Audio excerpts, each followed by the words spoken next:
महाराष्ट्रातील मिनी गोवा म्हणून ओळख असलेल्या वसईत मोठ्या प्रमाणावर ख्रिसमस साजरा केला जातो। नाताळ सणाची वसईकर आतुरतेने वाट बघत असतात। वसईत मोठ्या प्रमाणात नाताळ सण हा साजरा होतो। तर या ठिकाणी जोरदार तयारी सुरू आहे। महाराष्ट्रातील मिनी गोवा अशी वसईची ओळख आहे आणि या ठिकाणी मोठ्या प्रमाणात ख्रिसमस साजरा केला जातो। इथे तयारी कशी सुरू आहे या संदर्भात अधिक माहिती घेऊया। आपल्या प्रतिनिधी ज्योत्स्ना गंगणे आपल्या सोबत लाईव्ह जोडल्यात। ज्योत्स्ना, या ठिकाणी ख्रिसमसची नाताळ सणाची तयारी कशी सुरू आहे? अगदी बरोबर आहे जगदीश। वसईची खासियत अशी आहे की महाराष्ट्रातलं मिनी गोवा म्हणून ओळखलं जातं आणि विशेष म्हणजे वर्षाचा सर्वात शेवटचा सण आणि आपल्या ख्रिस्ती बांधवांची जी आहे ती एक दिवाळीच म्हणून हा सण साजरा केला जातो।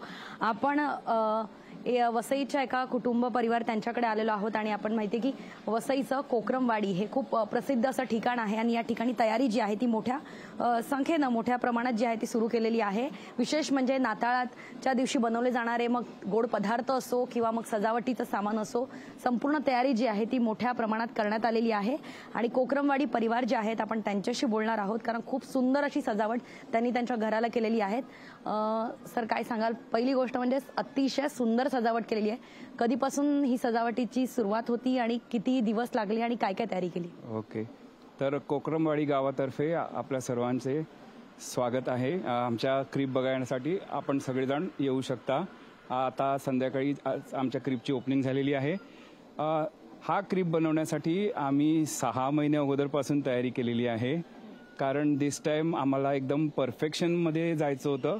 मेनी इयर्स अगोदर आमची हिस्ट्री आहे की we have been making cribs, but specially characters जे म्हणजे माणसं किंवा ते स्टॅच्यूज जे असतात त्यांना आम्हाला हायली डिटेल्डमध्ये जायचं होतं। So we have introduced something called as 3D printing, which is not plastic to tell you all guys. This is made from PLA plus, eco friendly केलं। आणखीन एक महत्त्वाचं, घराला पण सुंदर सजावट केली आहे, मिठाईची तयारी केलेली आहे। कसं असतो वसईतला एकूणच क्रिसमस? ओके, वसईतला क्रिसमस तर म्हणजे मी सांगेल तर म्हणजे संपूर्ण वर्ल्डमध्ये तुम्ही जरी फिरला तरी म्हणजे वसईसारखी मजा क्रिसमसला कुठेच नाही असं मलाही नाही। फारच माझे मित्र जे बाहेरगावी असतात त्यांचं सगळ्यांचं मत एकच आहे की वसईतला सारखा क्रिसमस नाही आहे।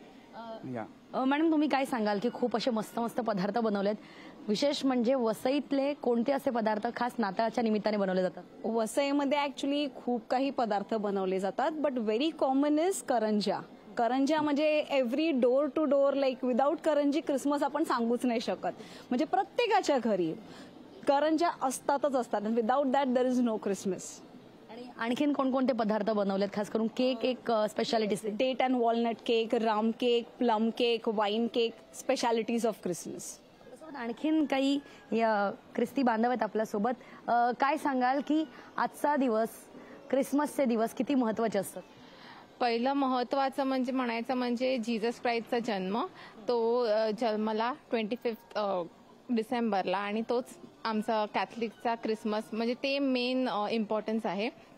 आणि त्याच्यानंतर वसईभरामध्ये सगळीकडे जे लाईट्स तुम्ही बघाल, लाईक वसईमध्ये जेवढे लाईटिंग्स आणि सगळं असते सगळ्यांच्या घराला तसं काही नाही। आणि अजून एक महत्त्वाचं म्हणजे स्वीट्स, जे युजली पूर्ण वर्षी नाही बनवत, ते युजली सगळ्यांच्या घरी क्रिसमसच्या टायमात पाहायला मिळतात।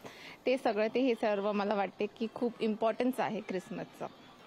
जगदीश, आपण बघतोय की एकूणच वसई जी आहे ती क्रिसमसच्या स्वागताची संपूर्णपणे तयारीला लागलेली आहे आणि अतिशय सुंदर सजावट जी आहे ती सर्वच घरामध्ये पाहायला मिळते। मात्र कोकरमवाडी परिवार या कुटुंबाने जी सजावट केलेली आहे, खास करून मी दाखवेन की इथे छोटे छोटे असे म्हणजे पूर्वीचं कसं होतं, हे पृथ्वीवरचं आयुष्य जगणं कसं होतं असं बनवण्यात आलेलं आहे। त्यानंतर जसं जसं पुढे पुढे वेळ गेली, जसं म्हणजे ख्रिस्त जन्माच्या वेळेस या पृथ्वीवरती राहणीमान कसं होतं वेगळ्या देशांमध्ये ते दाखवण्यात आलेलं आहे।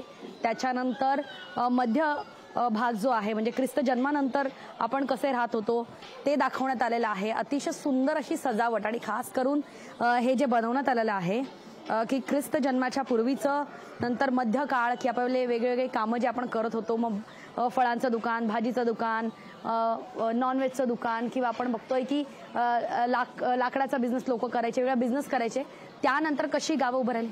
अशा प्रकारचं एक चित्र जे आहे ते या ठिकाणी उभं केलेलं आहे. जी, धन्यवाद ज्योत्स्ना घेतलेल्या या आढाव्याबाबत. लोकशाही मराठी, ऐका, पहा, जागरूक रहा.